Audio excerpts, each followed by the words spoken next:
Hello guys and welcome back to my channel, and today I'm going to show you how can you set up your business email on Wix.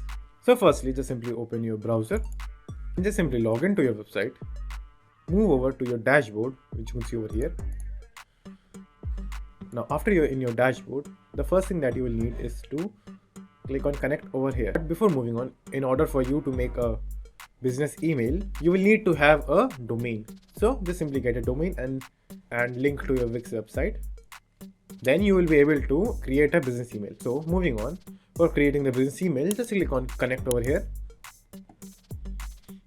and then you'll have the option to connect a domain over here. Then just simply enter the domain over here,